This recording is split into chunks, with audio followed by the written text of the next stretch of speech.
Okay, hello and welcome back to the DOTS series of lectures, welcome back to the DOTS series of lectures. Yesterday, or last time, we talked about how you could interpret temporal logic into these categories of sheaves on clock systems. And the reason for doing that was that we had seen before that if you have a clock system such that maps out of it correspond to behaviors of the kinds of systems you're looking at, then you get a representable functor of modules of systems, and from that that lands in spans of sets. And so if you had a family of such clocks, maybe I should be writing this. If you have a family of such clocks, you actually land in sheaves. So I will write that again, now that I've said it. So the idea is we have a systems theory, S, so a module of systems.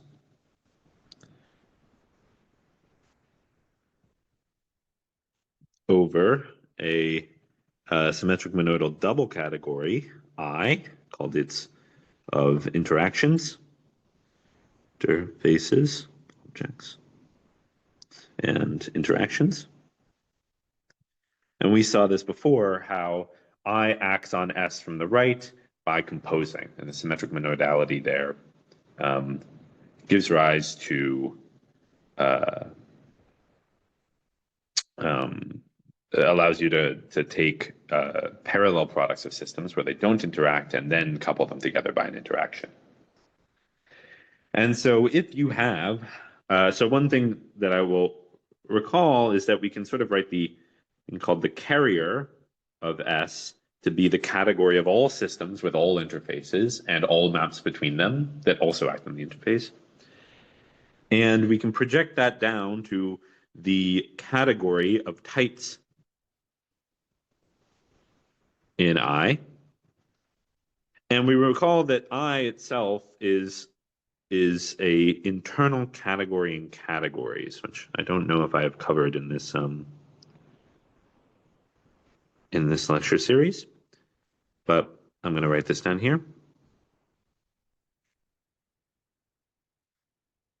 So in here, an object in here is an interface, and the map in here is a map of interfaces.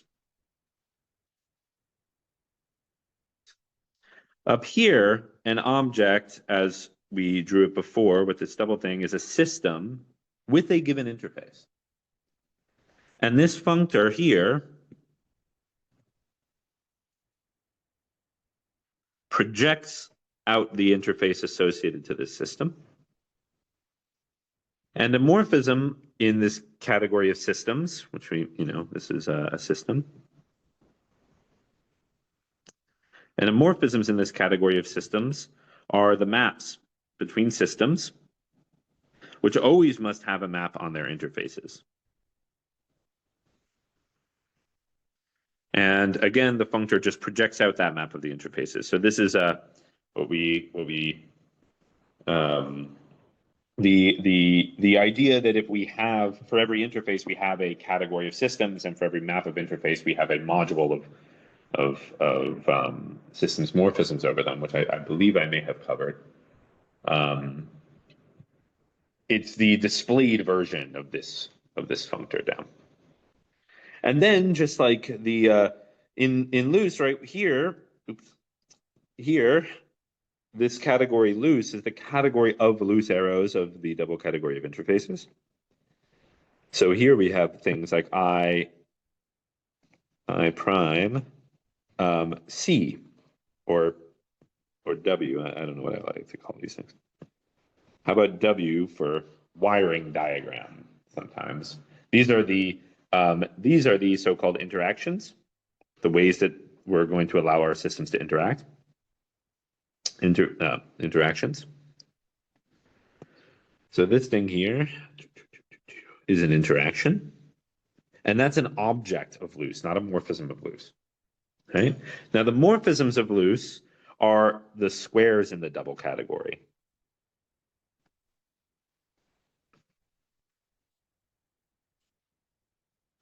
So if this is F and this is G,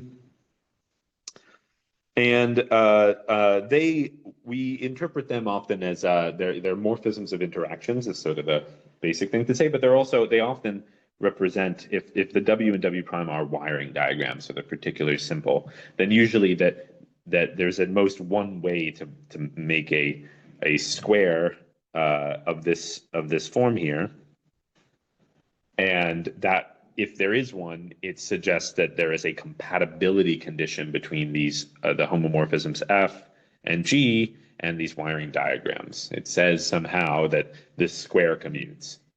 But of course, one of these is a morphism and the other one is an interaction or coupling law. But I'm pretty confident we've gone over this pretty well. The maps here just project out the source and target of this, as in the left and right ends. Okay.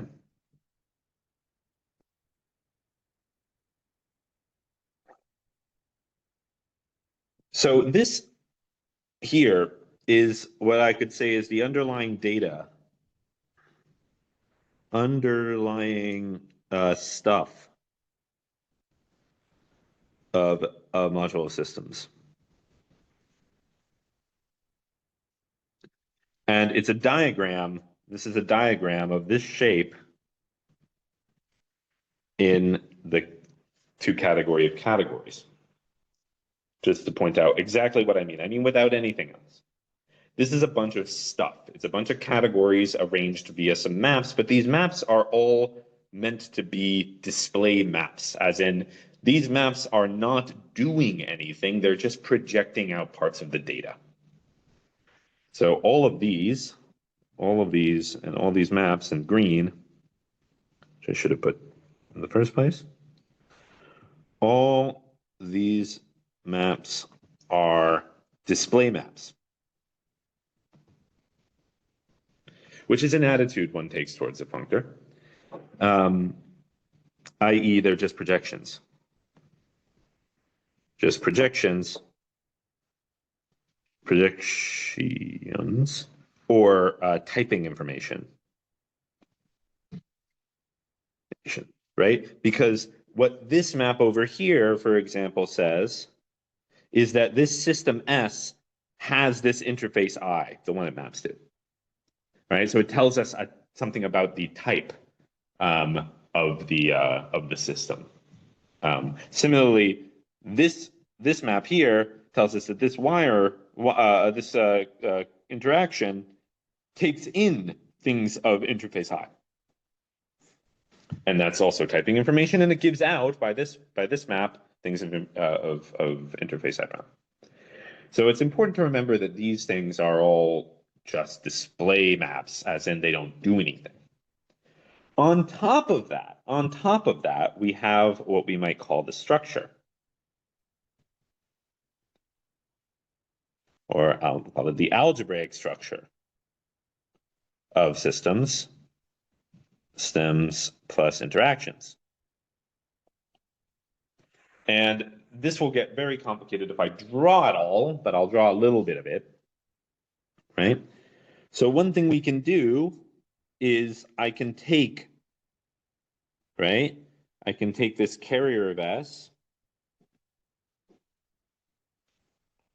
and I can pull it back over tights, over the interfaces, I should say, with cis. So what is this? This is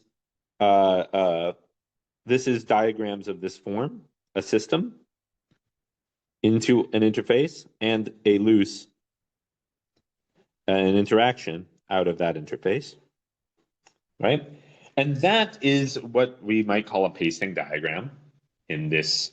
I mean, this is the image I've drawn in here is what you might call a pasting diagram. We were drawing these before. And what we do with that is we form a composite. So there is an algebraic operation.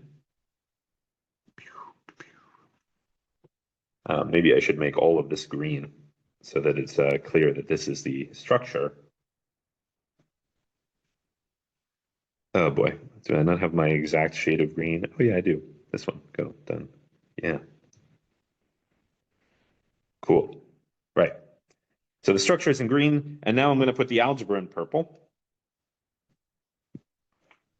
So that goes down into the carrier of S, right? And what is this? This is actually what we called dot, right? In other words, we send that thing in here, this thing, it gets sent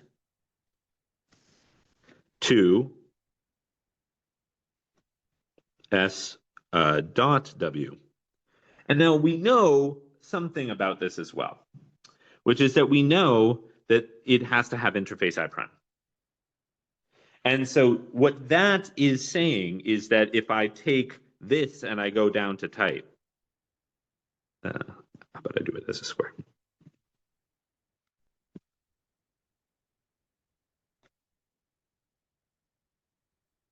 And I take this one and I go down. Remember, these are the typing informations, right? So I take this one and I go down. Well, that's a pullback, right? So I can project out either side, but I'm going to project out the loose side. And then here, I'm going to take the target. So this is, I'll call this one pi, I don't know. And this one source and this one target. So here's pi. Right?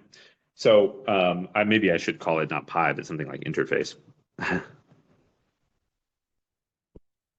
Int for my interface.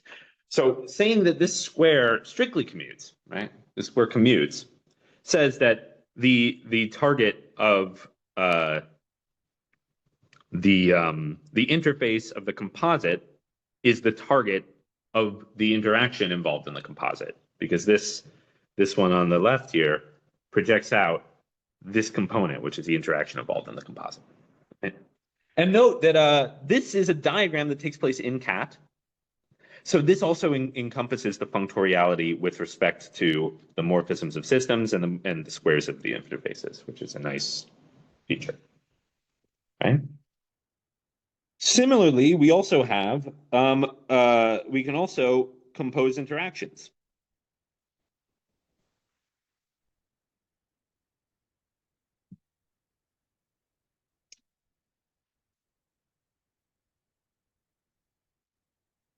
Again, this here represents diagrams of the form like this.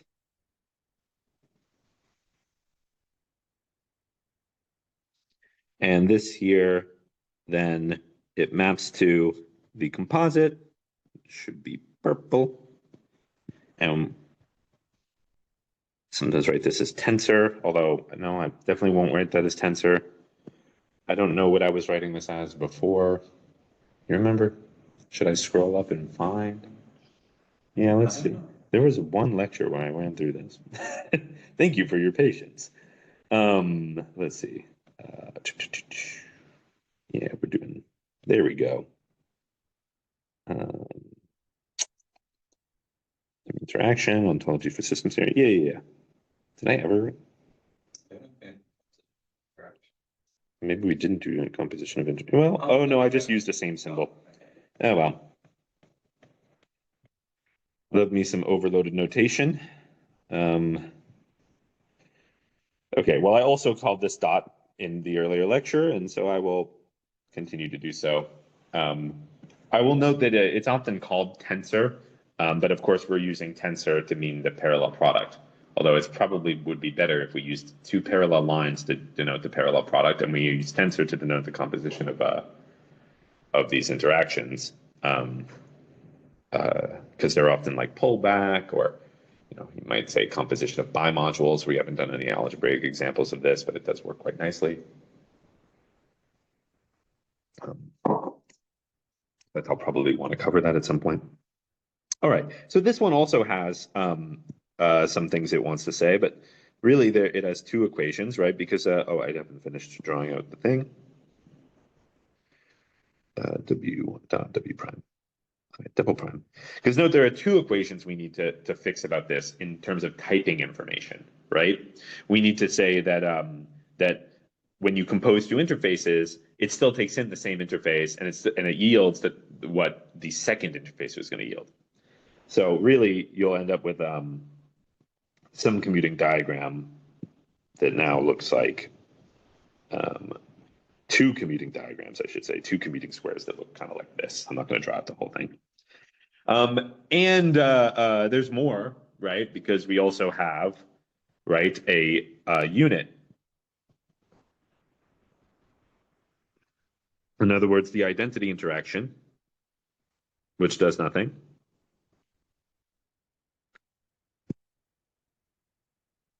Right? And again, I'll emphasize these are all diagrams in cat, so they come together with their action on the type morphisms, the morphisms between systems and interactions and stuff. And then there's also some structure isomorphisms for these. So this is algebraic structure up here. Although we'll note that since this algebraic structure is not like the algebra you may be familiar with about operations one performs on quantities, this is operations you're performing on mathematical structures themselves, right? So this is actually, it really, you might call this algebraic stuff, and then the underlying stuff is really two stuff. It's like real, you know,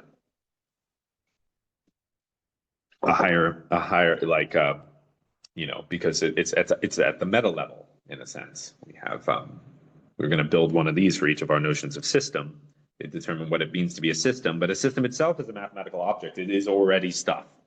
So this stuff down here is really two stuff. And this structure is really what we might call stuff. As in, these are actual constructions that one's performing on mathematical structures. As opposed to like the laws that they satisfy. Yeah. And then, should I just keep dragging this down and giving myself more space on top? Might as well. While we're here.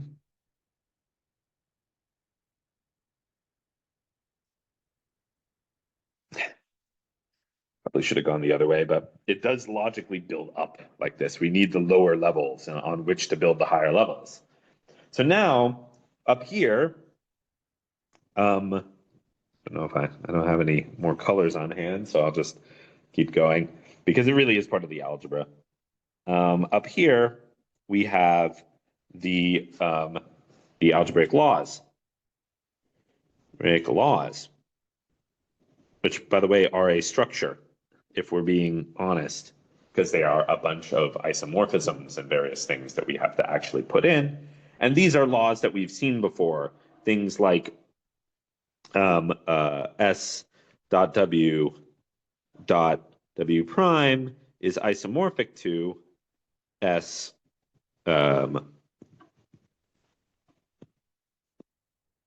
dot W prime, et cetera, et cetera. This is a now this is a natural transformation here. That isomorphism is a natural isomorphism. So it may be expressed as an isomorphism between like this law and the other. I'm not going to go through the whole structure here, but this law, right, is a natural isomorphism in all those variables. It's supposed to respect also the morphisms between all of these things. So what we can write that as is if we have a carrier, a system. So we take a copy of this, and I'm just gonna bar the bottom of these x's to say I'm gonna take the pullbacks in the obvious way. We take a loose in I. So this here is S, this here is W, and then we take a loose here. By the way, another one in I, and this is W prime, right? Now we have two different kinds of things we can do, right? So in the first case, we can just we can send this to carrier S, pull back over loose I, and this one here too, in fact, but they're going to be different ones.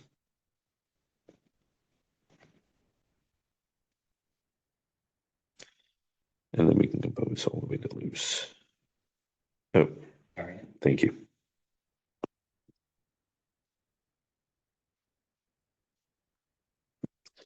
So these two starting points here, right? This one, I'll take the top line. We're eventually going to make this square. I'll just draw it in. The top line I'll take to be the right-hand side of the equation, and then the bottom line I'll take to be the left. So in this one over here, I'm doing the right-hand side. So what I'm going to do is I'm going to take the identity and I'm going to take its pullback. This is the functoriality now of the pullback of categories with the composition of the looses. And then I'm going to use the composition here, and that's the action of looses on systems. I'm saying looses. I'm getting too abstract here. This is again the interactions. So this here is the composition of the interactions, and this is the action of the interactions on systems, so that the systems interact through those interactions. That's what's on the right-hand side. Is this top one. On the left-hand side, well, we first have our systems interact and don't do anything with that second interaction, and then we interact again. And so this isomorphism here is, and I don't remember my conventions to be completely correct, but I'll do this, is something here is a natural transformation. In other words, it's a two cell in the two category of categories. It's a natural transformation, and it goes in there. And so there's a bunch more of these, right? And we did go over them in the past, and I'm not going to go over them in detail here. And then there's another layer up here, which is the algebraic laws.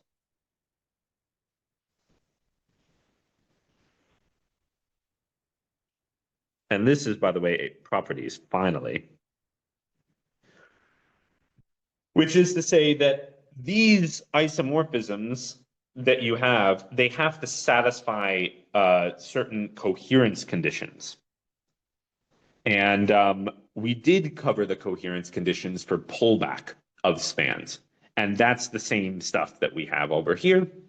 And they are essentially saying that they are things of the form, if I take A, B, C, D, and then I let's hope this works.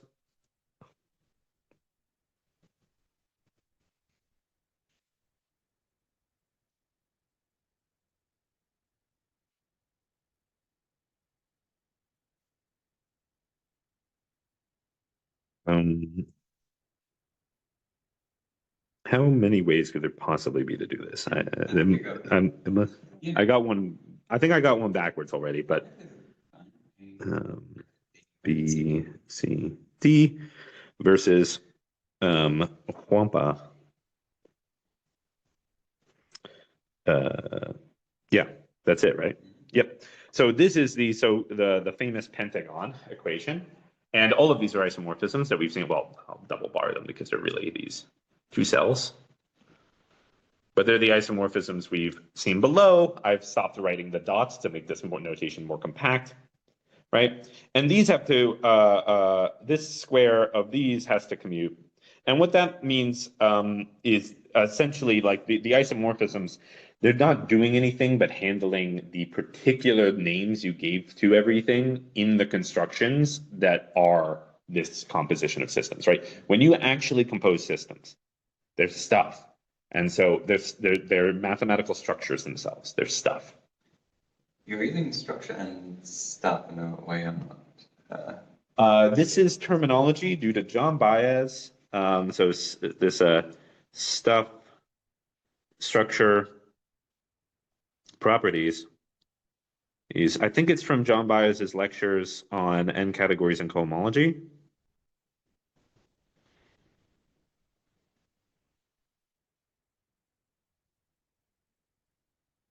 Which is a beautiful lecture series. I think it was written by Mike Schulman. And the idea, right, is that it's kind of nice to think of this. So we have stuff, structure. Well, I've written, I'm gonna, sorry. Let me do it like this. We have stuff, we have structure, we have properties. So the idea is that here is a name, and then here we have something like, this is what we could say, arrangements of stuff is a arrangement of sets. So a stuff is what, this is, I think, where the confusion's coming in, and I'm sorry for doing this, but what you call a mathematical structure is a set which has been arranged with a bunch of structure. So it's a set with structure. The set itself is the stuff, if you will. Although you might say that the actual whole structure is some stuff because it has to include the set.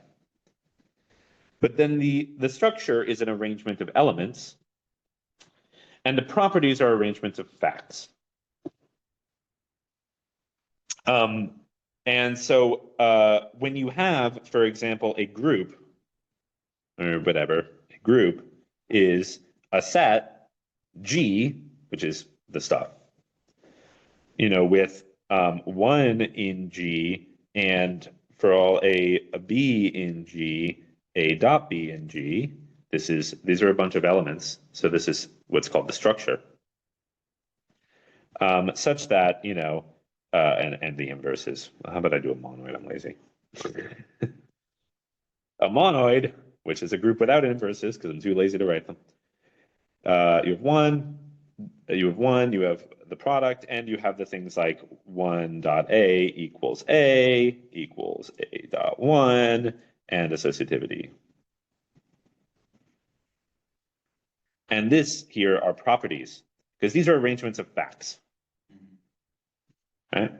And then we can go up, because we're category theorists, and we note that sets and set-like structures form so this is the structure itself is right here, but then when one talks about mathematical structures, they mean the whole thing. Yeah. Right, and that's sort of the equivocation here. And I'm sorry that I've been a little confusing about that before. Does this make sense? Right, the structure itself on the structure itself on the stuff is just this middle line, the arrangements of the elements we're putting in it. But the overall, when one talks about a mathematical structure, they mean stuff with structure satisfying properties. Yeah. And that's the whole of those things. And then the same thing happens with stuff. Because what is stuff? Well, it's arrangements of sets. And arrangements of sets form categories. And how we're allowed to arrange those sets depends on what structure, as we would say, the categories have. But that structure on a category is at a whole level up. Because when I talk about structure on a category, I mean things like the Cartesian product. Well, the Cartesian product of two sets is an arrangement of sets. So it's stuff. Just as I equivocated here between elements and functions between sets, I will equivocate between sets and functors between categories. Right. So I can put two stuff here, and that's an arrangement of categories.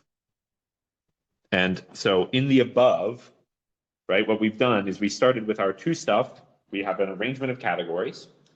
Okay, yeah. And then we put some stuff in it. And when I say we put some stuff in it, here's an example. The identity is an actual loose. And a loose, remember, maybe like the interactions are spans. So that's an arrangement of sets. The identity is a particular kind of, like in span, this is something like A equals A, which is an arrangement of sets. So that is actual stuff. And similarly, the dot, which is here and here, especially this one, right? What does this dot do? It takes an interaction in a bunch of systems and it forms a new system. And that is building stuff out of this. And I kept equivocating on structure because what I mean is when I say stuff, I mean also a system is not just the sets. It's the sets the elements of them and their properties that all go together in whatever you axiomatize the system to be. So there's a sort of equivocation here where we sometimes talk about mathematical structure to mean just this slice, and we sometimes mean it to mean the thing with everything up, including that. And similarly, we can talk about stuff can mean just this slice, or it can mean this whole stuff, right? Which is what we've done here. You see, to define what a system is, which is some stuff, we actually had to arrange some two stuff around it. We had to say what it meant to be a system. We had to do that. And by the way, you can go higher because I don't know if I've mentioned this, that we have already in the systems theory gone one higher than this into three stuff. And these are arrangements of two categories. And I don't think I've actually got here in the lectures yet, but we'll see that there are doctrines of systems theories. Doctrines of systems theories. In other words, it's, for example, I can always construct a systems, a module of systems out of any category that I can take spans in.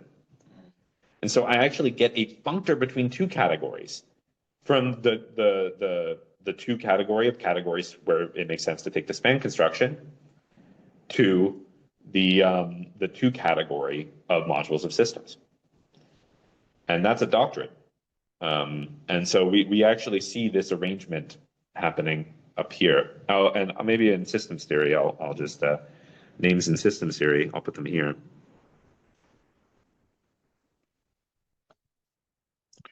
So the stuff is a system. The structure is the what you might call is the various kinds of elements and functions you put on the system. You might call that the dynamics. Right. This is also like the thing that says you can take an interaction or behaviors. Act on the system of it. Yeah. Right. So behaviors, and then here you might call these things like specifications, right? Properties of systems. Right. Okay. This is different from behaviors is not in the sense of like the definition of it. It's more in the sense of maps into the system. Right. Okay. So many specifications. This is not like properties you want the system. They're properties you want the system to have. Right. Maybe they're properties concerning the behaviors. Right. So there's also the, of course, the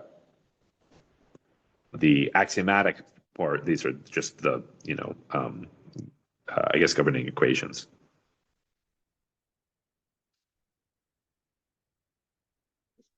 Is what you would, in terms of, maybe I should say, in the definition of a systems theory, this is a good point here. Oops, that's on the bottom. In the definition of a systems theory, you would have this, right? So I know these two levels aren't generally separated out too much, but you could think of, for example, having you could think of in the system of ODEs, there is the actual right-hand side of the ODE, and then there is the fact that a solution is meant to be solution to the differential equation that is given by that right-hand side. In other words, you have the vector field, and then you have the governing equation. And if you think about it, the vector field is part of the arrangement of the system, but the governing equation is part of what it means to be a map between systems. So the vector field would be the structure. The vector field is a structure. Yeah. Right.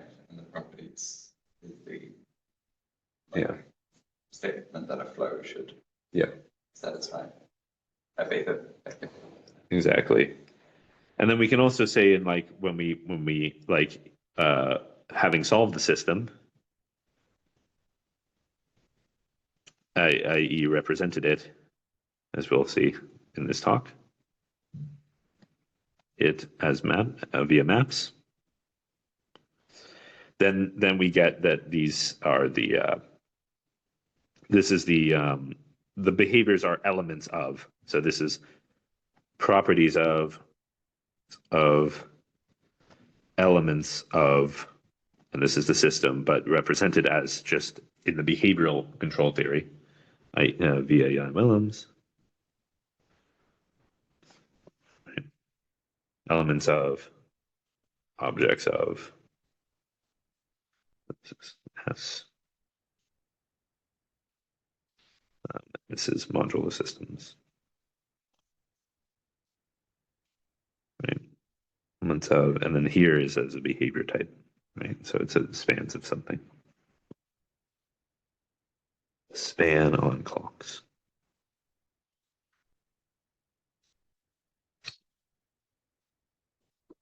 And this might be, we would say, like, as I say, modular systems, it might be a particular kind of doctrine, whatever it is, I should say, a doctrine. And this is always the behavioral control theory, behavioral doctrine. Right? You always get represented in the behavioral doctrine. And we're going to come to that general representation theorem. Yeah. Okay, so yeah, thank you for clarifying that. I think it's very important to be clear on this, and if this latter part got a little vague and a little abstract, and it's best worked out through examples, which I think or like through kind of concretely looking at it, I'll go back to it. But it's a very nice picture,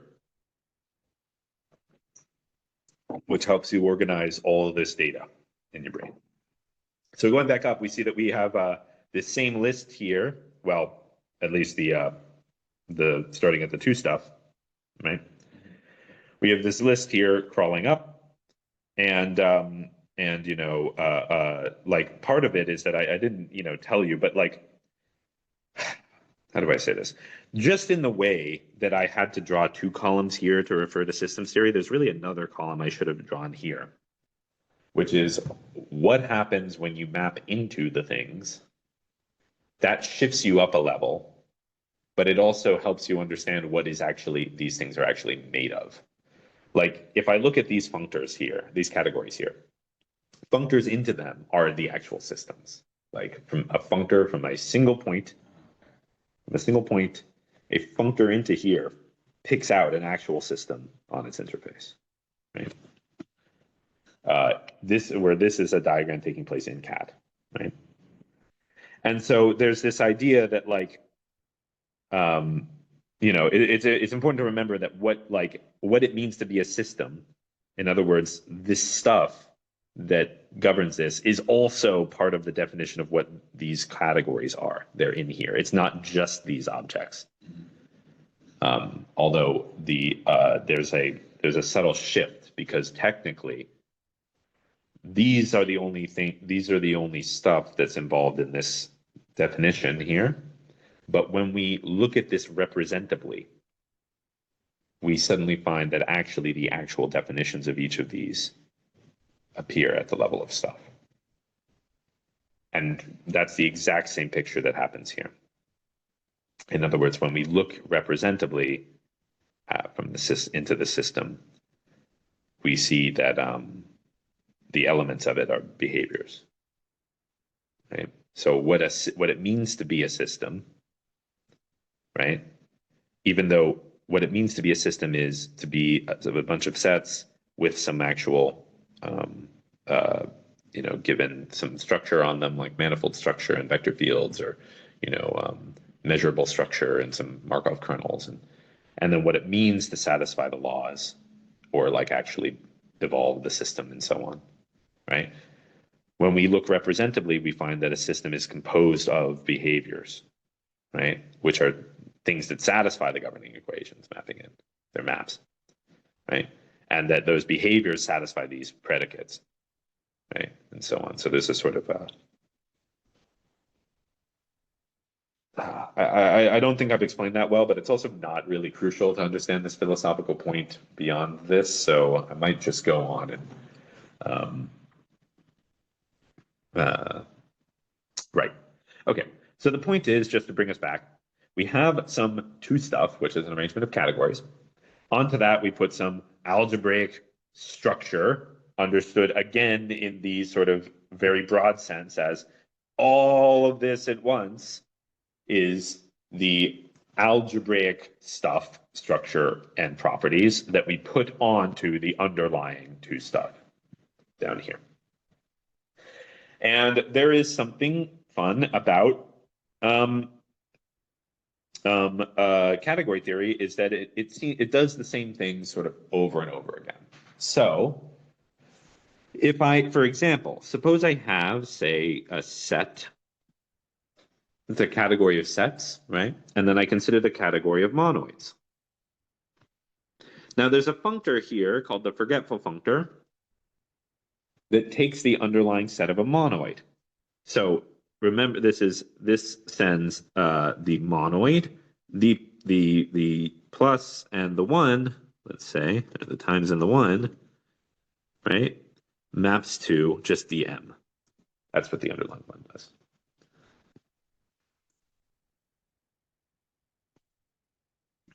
So just to remind you, this here is stuff. This is structure and properties. Okay. We can also take a set X, right? And we can build a free monoid out of it. So it's actually quite concrete to build the free monoid. It's lists. So together with concatenation of lists and the empty list. Okay? And what makes this free, right, is that monoid homomorphisms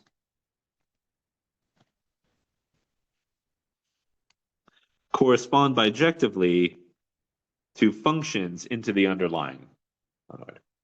And it's simply because a list is built up by concatenating the singleton list from the elements of X, which exhaust all of the lists except for the empty one, but the empty one is the unit. So being a homomorphism tells us we must send the empty one to one. The singletons, we don't have any laws to tell us, but every other one is a concatenation of those. So the monoid homomorphism property tells us we must send them to the products of wherever we sent the singletons. Okay? So this gives us a functor here, which is left adjoint. And it being left adjoint means that we have a unit and a co-unit. So this one is in set, and this one is in monoid. And they satisfy some laws, right? And then note that in set, right, we have this functor on set, which we'll call T, which is the free monoid functor, but where we've forgotten the free monoid was monoid. So this is just T, but it also equals list, but now we're just list, right? And so we have this unit here, but note that if we take UF, as in if we do T and then T, we can actually get rid of that middle FU because it lives in monoid. We have this map up here. Going back to UF by taking U epsilon F, and this is T. So this thing we call mu. And funnily enough, this makes T into a monoid in the category of endofunctors. What's the problem? This is what's known as a monad. So we get a monad. A monad.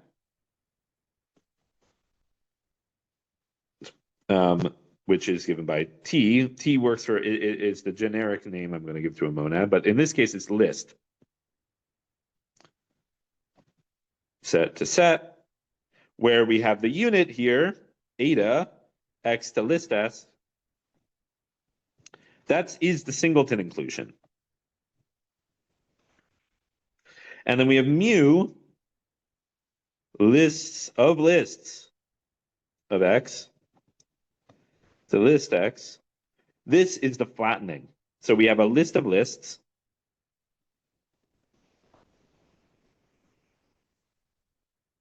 Like blah, blah, blah. And we map it to, well, we just remove the inner parentheses. This is sometimes called join. So in Haskell, if you're a Haskeller, this is called return, or now it's called pure. let's say, correctly related this to a like this. And that other one is still called join. And you can also, do this and all these fun monads show up everywhere. That's not really the point. The point is that this happened here where we had some stuff, right? And we put on some structure and properties on top of it. But this can happen again, one category level up, which is essentially, roughly speaking, one meta level up conceptually, right? So now, I should maybe say also, because it's a little bit more related. We could do this not just over set, but over other things. So for example, if I take set with two arrows like this, aka graph, then I can put categories up here, right? And a category has an underlying graph, right? So here, I take the category, which is C naught, C1, C naught, source, target, where C naught is a set of objects, C1 is a set of morphisms, and then we have also composition and identities. And I can just forget it down to C naught, C1, C naught, the graph, right? And this again has a free construction, and the induced monad here is actually the path graph. It sends a graph to the graph of paths in it, which is what you get if you freely allow yourself to compose edges. It's very much like list, but you have to keep track of sources and targets. So the point I'm making is that this algebra, this algebraic story where taking free algebraic structure gives you a monad. Oh, I didn't say the most important part of this, did I? It works not just over the category sets, but also over any category. It still works. But there's something else that's important here, which I didn't mention, which is that if I have a monoid, I probably shouldn't have cut my screen off so far. I'm just going to, we'll just do it again on the next page so I don't go as crazy here. So if I have a monoid,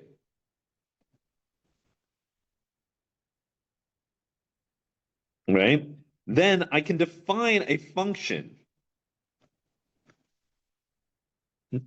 right, which is remember monoids are associative here, right? So I can take a list of elements, m1 dot dot dot mn, and then I can send it to the product, m1 dot m2 dot dot dot dot mn, right? And you'll note a few things about this, right? Which is that m to list m, I can take the singletons and then I can flatten it.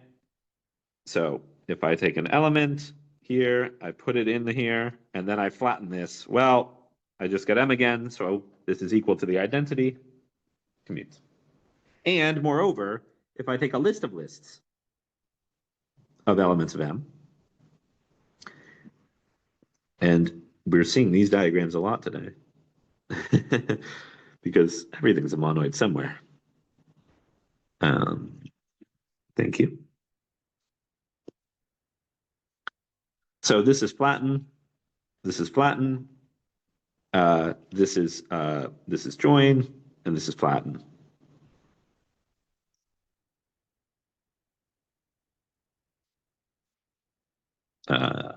Yep. So what does this say? Well, if I take a list of lists, let me just do it. M1, M2, M3, M4, right? Then there's two different ways I can reduce this down to a single element of M. I can reduce the inner lists to get a list of products, M1, M2, M3, M4. And then, sorry, there's no comma in that second one. This is a comma. That's a 1.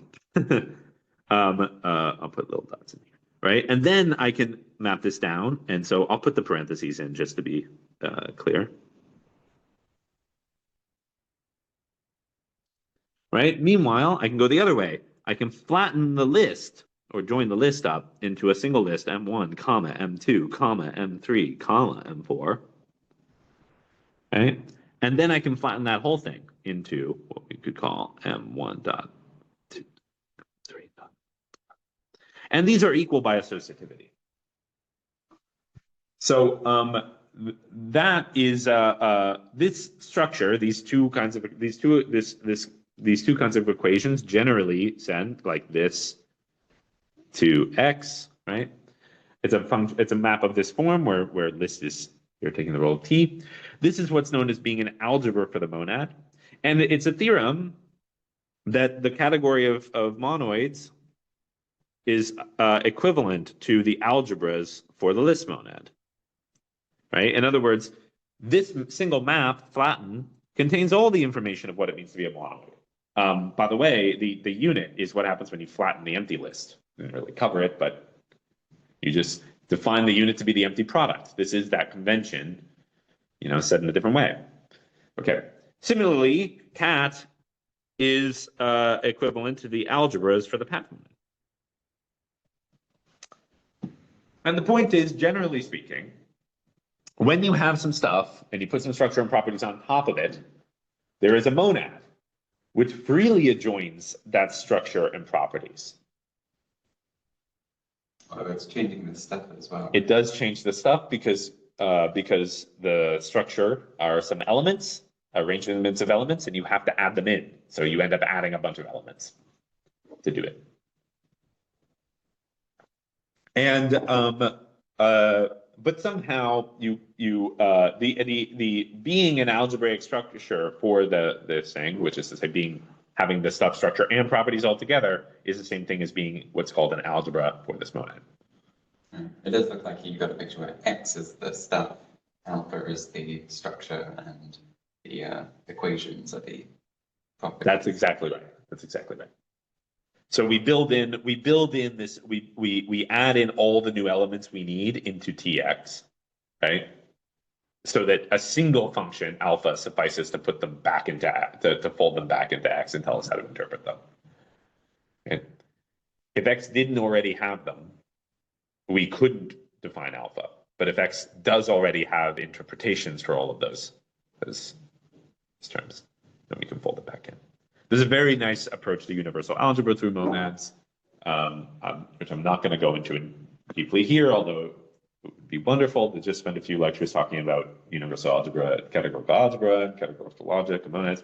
And we might eventually get there because I think it's actually pretty good to know all those things when you start to think about how you might represent all these ideas on a computer practically. But not today. Today, we're talking about behaviors of systems eventually. Okay, so all of this works one level up. So now, remember, we started with these arrangements of categories here, like this. This was the underlying two stuff. This was our two stuff. And then we have over here, we have modules of systems, which are symmetric monoidal, loose right modules of double categories, right? AKA modules of systems, right? Which was all our stuff, structure, and properties on top of the two stuff, right? The color coding coming from the previous page. Okay. So we have a forgetful functor that just forgets all our stuff, structure, and properties, right? And this has a two adjoint, which freely adjoins things. Okay. And this gives rise to what's called the two monad, which I'll call T, is a two monad. Why is it a two monad? Well, these are two categories, so it's a two monad. Everything gets two in front of it when you do it this way, just like we started putting two in front of stuff. Okay. And again, so what does it do? We can look into that. But what it does is just to say the sort of, it throws in everything we would need from the underlying data. In other words, it throws in the composites. it throws in the composites of the interactions. It throws in the composites of the systems with the interactions. It throws in also the tensor products, but it doesn't set any equations of those. But then it also throws in a bunch of isomorphisms, right? It throws in the isomorphisms that govern the associativity in unity, et cetera, et cetera, et cetera. And it doesn't, and then it adds equations between those. Okay. And I don't want to go into too much detail about how this works. I'm going to suggest a way that almost works. There's multiple different approaches for constructing this. You could write it out really by hand. It gets long. It should be doable. I'm going to tell you a sort of vibe idea here. Am I? Maybe not. Maybe I'll just leave it at this. Maybe you'll just believe me. Do you believe me? Not to say yet, but Will you believe me that there's a two-monad and we have this? Oh, and the monadicity. And the monadicity. Algebras for the two-monad. And then we're going to be fun here, and I'm going to be like, wait a minute. We need to think about this. So we'll go over that now. I think I'm going to ask you to believe me that there is this two-monad here. And are we assuming that I already has the structure of a, like, are we? Right now, no. Okay. But you could go halfway. Okay. Yeah, you could say instead. You could say like, actually, I have a double category. You know, I could say like I have. I think I would write this as we have a double category, and we've pulled it back over like the projection from cat arrow over cat, where this is the objects. Like it would be a pull, like that's the pullback to category you're talking about, where this is where I have, i.e., this is where I have this and double category structure. Right. On that. Okay. So we could do it over there too, or even over symmetric monodal double. You know, you can do it over various places. Right. But I'm gonna just do it over this one, for cool reasons to come. It's simply because we're aiming here to prove this general representability theorem for all systems, modules of systems all at once. And to do that, we're gonna start talking about, we're gonna see another generalization from one category to two categories. I think I'm gonna run through, and we're gonna see how you can get a very nice thing by looking at what's called a discrete up vibration classifier. And I know how to compute the discrete up vibration classifier of this. I also know how to compute it in here, but it's not as formally obvious and nice and directly related to the one categorical case, and that I kind of want to run through. This is going to run long, isn't it? This is going to run long. We may have to go pick it up a little later, but I like this story, and I also think it's the crux of organizing everything in this way is that you can do this story. That's my point of view, is that you get this generalized representability theorem, which tells you you're going to land in the Jan-Willem style behavioral control theories, and it also justifies the kinds of temporal logics you get from systems. They come from the categories of clocks that you can put in those systems. So we'll go through that whole thing. That's the main idea we're trying to get at. But for now, I'm just going to ask you to believe me that there's this two-monad. It's not, there's like a variety of ways we can approach constructing this. None of them are particularly easy or enlightening. You just got to, like, if you believe that you can freely add, you know, structure to things, just take it for granted that you can just freely take one of these arrangements of categories and then just keep adding all the stuff you need to fill it out to the, right? We're starting with something in the green here. And I'm saying just like keep adding objects, morphisms, and whatever until this makes sense. So you're asking us to believe two things. One, that this has a left adjoint, that you can freely build this symmetric monodal loose module. And two, that this is a monadic adjunction and that the algebras will be the same. Yes. Of these things. Yes. Okay. In fact, I'm asking you to believe even more. I want you to believe that this is a familial monad. And I'll come back to that. But I could run through a really explicit construction of this monad with algebraic patterns. Like there's a really concrete construction that tells you exactly what this monad does, but you have to run through probably another lecture's work of lead up. So maybe I'll just mark this and I'll come back later because I think I want to. Yeah, if it's not going to be important to like. It's not really crucially important exactly what the monad does now, except that the point is that it just adds everything up. Mm-hmm. But it's worth noting that we are not imposing equations between objects. We are just kind of freely adding new objects, namely the new the form of here we have things that we've called interactions, but we didn't tell you how to compose them. We have things we call systems, we didn't tell you how to compose them with interactions. What I'm saying is just add the formal composite. Say, well, I'll wrap it around this thing and I'll say that's what it would have been. Like if I have S and I have W, I add in something called this. And it's like, what is it? It remembers that it's S and W there, and it's just an expression. Yeah. But then if the second thing says that if I take T of one of these shapes, right, and I have a map alpha into one of these shapes, by the way, what is a morphism of these things? It's a natural transformation, strictly commuting on all levels, because these are display maps. They are meant to do typing information, and that's meant to be preserved exactly. We'll come to, that's maybe a little foreshadowing to these question marks disappearing here, which we'll definitely come to. That this takes something like this here, a formal composite, and if we actually had an actual composite, then we could dequote it and remove the quotes.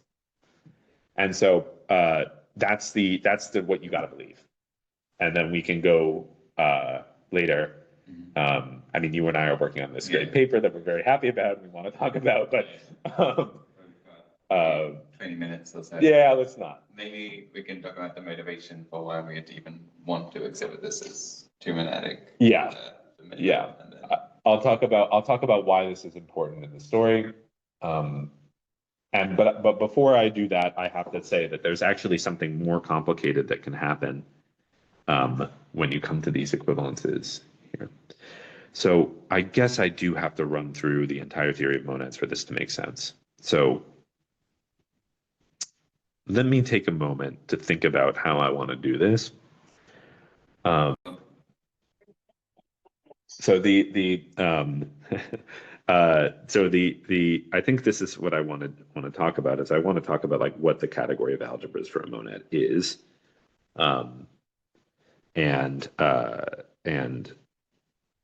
So I want to talk about algebras for monad. A monad. Algebras for a two monad. Oh, really? And homomorphisms. And then in homomorphisms. And the answer is not just it's the same. It's a little more complicated. And then I want to talk about, so this is 1, this is 2, and then we're going to do 1 prime, which is going to be, I want to talk about sub-object classifiers.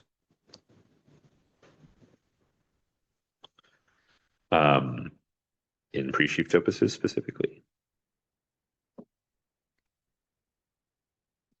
And then I want to talk about 2 prime, discrete pump vibration classifiers.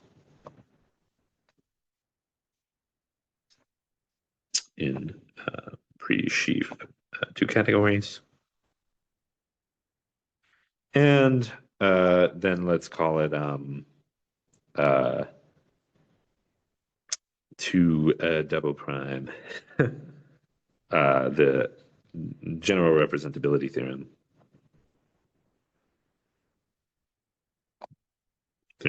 Which by the way is joint work with Matteo Capucci and myself.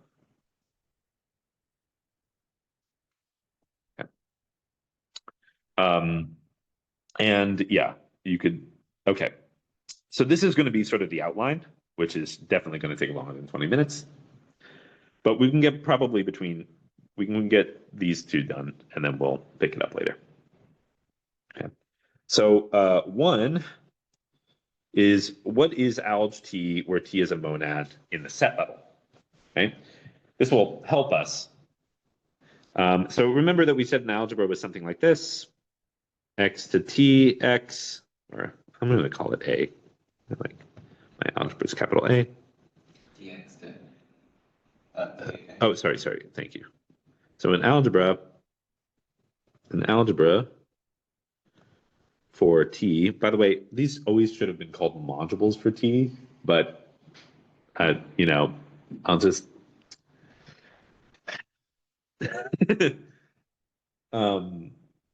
yeah. If you called them modules, then this would have been mod T, and that would have been the same name you would have given it as models of the theory associated to T, which is I'm not going to cover in this story, though I might at some point cover the Levier theory monad correspondence, because it actually has a lot to do with Lyapunov functions, which is really fun. Um, all right. Thank you for your patience, dear listener, as I fumble through this. An algebra for T, we have our stuff, which is A. We have our structure, which is alpha, TA to A. And then we have our properties, which is these two equations.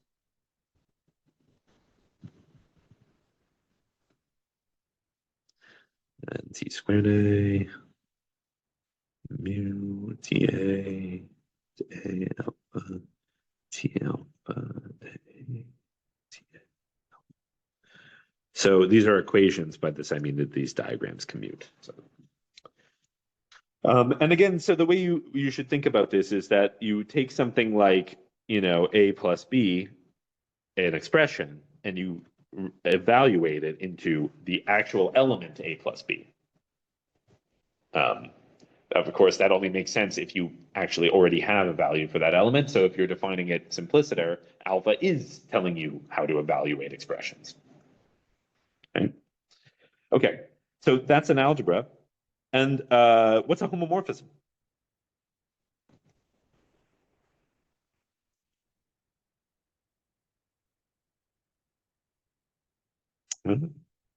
Well, very nicely, a homomorphism is a map that is the obvious diagram, I will say, for this stuff, the structure and properties. So it's a wonderful fact about category theory that is actually quite difficult to make fully precise. But you can very often just see what the maps must be from the definition. So because I have this stuff here, a homomorphism should have a map between this stuff. This stuff is a set, so a homomorphism should be a set function. Oh, I'm getting ahead of myself. A homomorphism should be a set function, A to B, right? Now, because I have this alpha, right, I should write that in here. And by the way, I have a beta for B, right? This function f should commute with these alphas and betas. T is a functor. So this is a sort of quote unquote obvious way to put this in here, which I can put TF here. And then f should also respect these properties. However, there is nothing f needs to do to respect these properties because equations between properties are already automatically true. It doesn't even make sense to talk about equations between equations, strictly speaking, although we won't see that again in two algebraic case because I'm going to consider it strictly. But if you were being totally honest about higher category theory and everything, you would want to notice that if you remember, we had our laws in our module of systems, and then we had to have our laws between our laws, and that would happen again, but we're not really going to do it that way because we're going to sort of cheat in an allowable way. An allowable way, but anyway, this is a homomorphism. Okay, so let's consider two. So in two, we have T. So here T was some monad on a category. Here T is some monad on a two category. E.g. an arrangement of categories. This is our next point, the kind of stuff from before, the two stuff. Right, an algebra for T is going to be exactly the same thing as what I did here. So this is sometimes known as a strict algebra because there's a sort of the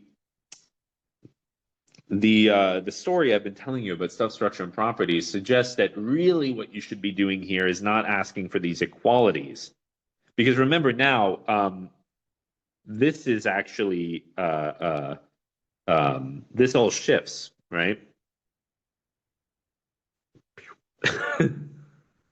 And so because of that, you really shouldn't be asking the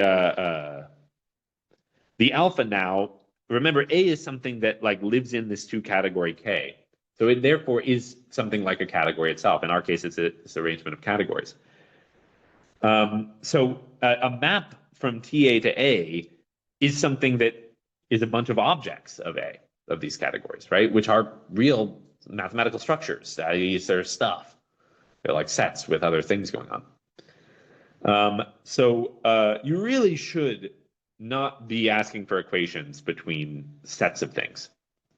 You really should be asking for isomorphisms between them. So really, I should be putting some kind of isomorphisms here, if I right, and then I should have some laws between these, and this would be the properties, right? And that would be a non-strict algebra, i.e., a so-called pseudo algebra.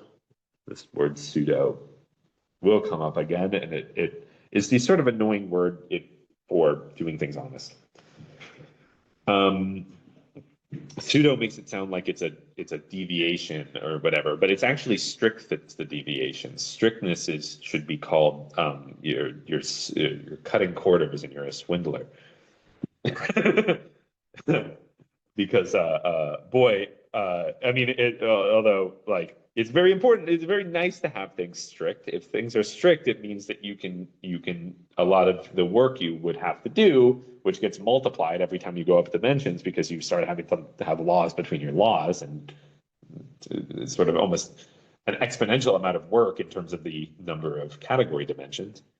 It turns out that rather nicely, if it's strict, then it works exactly like it does in categories. So we're not going to look at these properties here, boom, or well, I guess we're not going to do that. We are going to very happily be strict, which is just this and not this. So in other words, this is just going to be equal.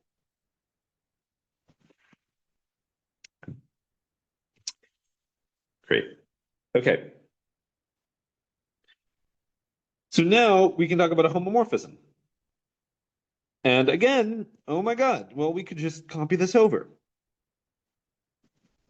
And that gives us a perfectly good kind of homomorphism, right? I mean, it's where this is strictly equal. Again, that's a cheat because this is what I'll call a strict homomorphism, right?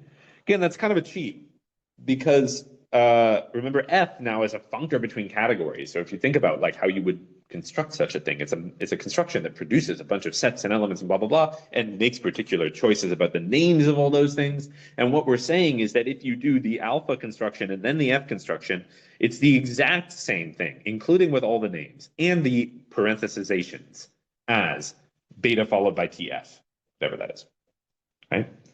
An example of this, right, would be maybe if we took the, I think I will run through symmetric monodal category monad just for clarity because it's a good setting example. Let me run through that now. E.g., simpler than our case, but still enough to show us all the important properties I'm about to talk about.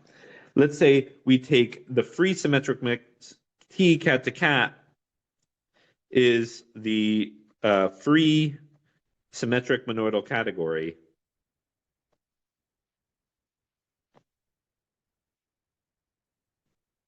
two monad. Now, one is tempted immediately to lie, and I will do so, I believe. Or, no, I'll tell you the truth. I'll tell you the truth. So what is T of C, right? again, it's all of the, you might think it's something like list, right? And it kind of is. But again, what it should be is its objects should be formal expressions in tensor and one, right? Now, if the symmetric monodal category axioms asked for equalities between these, we'd have to quotient out by the relations, right? But here we don't, i.e., these are trees. Trees that branch by 0 and 1.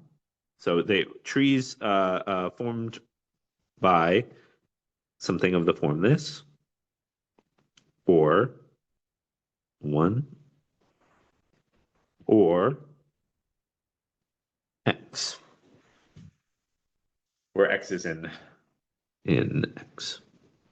So the objects are trees. Like, let me give you an example of that. X and C, right? Yep. Oh, in C. Well, I should use A. I should use A. So tensor A 1 B. Right? I've written it as a tree like this. You could write it as a fully parenthesized expression like this. Okay. Now let's talk about the morphisms.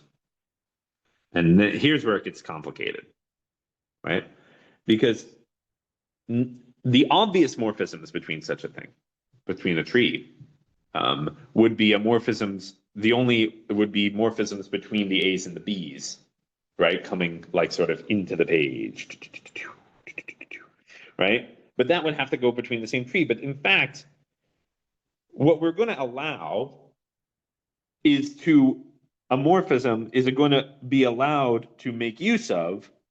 So one could write this as saying that there are formal expressions of morphisms, which is probably the right thing to do. So there's going to be, here's another tree I could write here.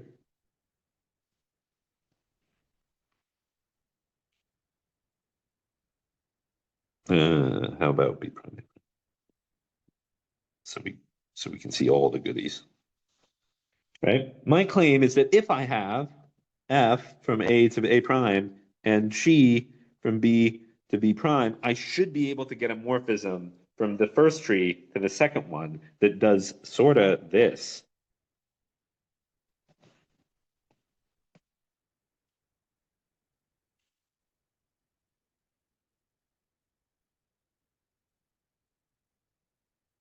I'm sorry, I'm doing that the wrong way.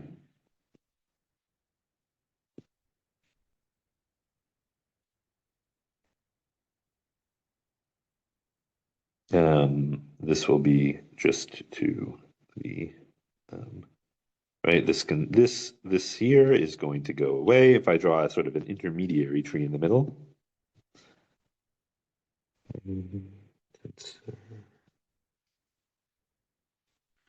Right. So this here is going to be going into that, right?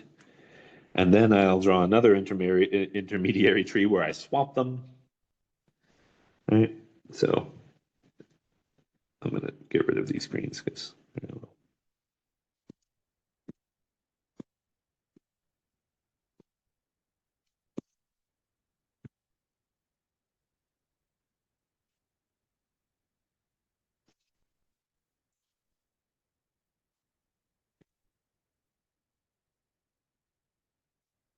and then I'm allowed to go straight over.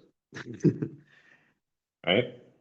So you can see that what I'm allowed to do is more, I'm allowed to use, I can use sort of, I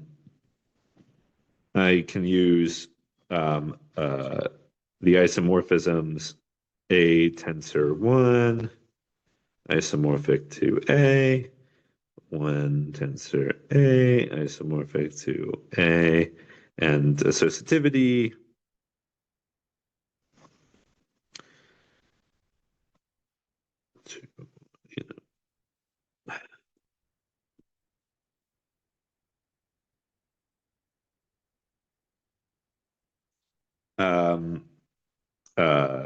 all of these isomorphisms in any position on the tree. Right? In other words, all of these the formal operations are congruences for these isomorphisms, or functorial in the isomorphism, and maps from A, but fixing the tree. So it's a complicated thing, as you can see, to actually write this out very, very explicitly, but nevertheless, this is what you would get if you went through one of these more abstract approaches as well. Right? Okay. So it is true that a symmetric monodal category is simply a strict algebra like this. Why? Well, the objects here are these formal expressions, and we again just interpret them. If we actually have a symmetric monodal structure, then any formal expression, we have already picked our interpretation for them. This is symmetric monodal in the sense of strictly monodal and No. Oh.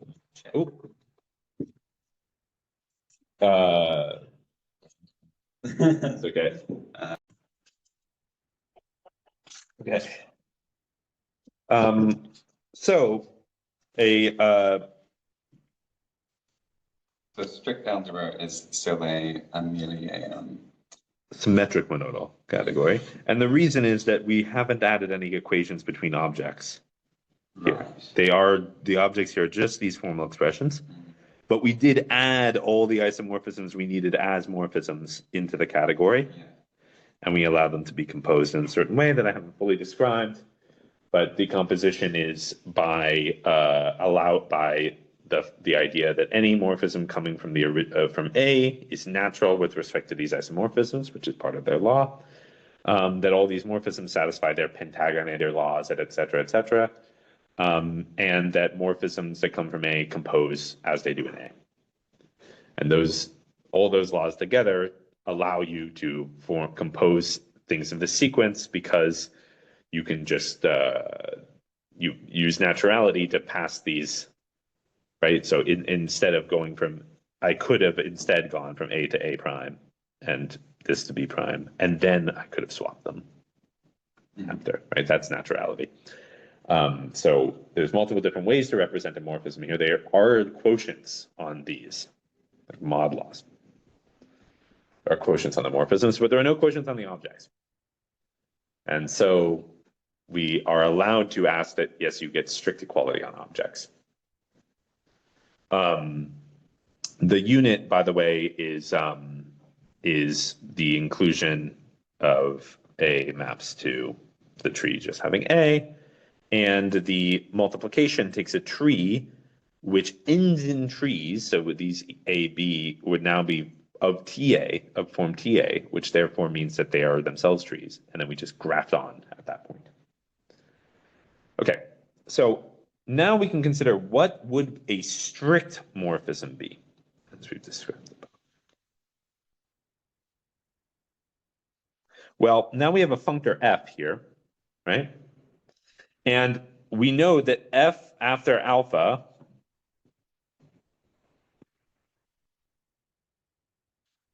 equals beta after tf. So let's put something in here, like just a little tensor product. Right? So I'll put it here.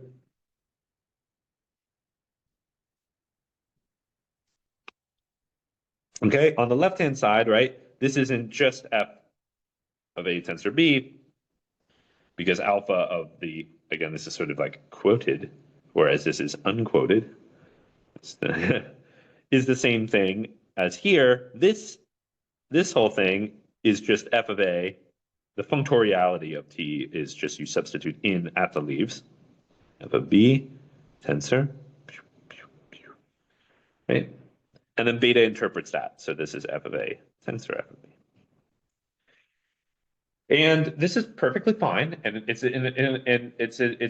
we will see actually that these strict morphisms are important, but in practice, you very rarely find these morphisms except when F expresses A as displayed over B. Remember, we talked about these ideas of display maps, which really encode typing information. They're not operations. So it's often the case that the product of a pair of things, right, is the product of each component, in which case the projection of one of those components will be totally strict, like this. And that's great, and we're going to use that a lot. But if F is supposed to be an operation or a construction of actual mathematical objects, this will not happen in practice. Instead, you really want this thing to be, well, what? An isomorphism or a morphism. So we will come back to extending algebra to the two categorical case from this strict homomorphism to lax and pseudo homomorphisms. And yeah.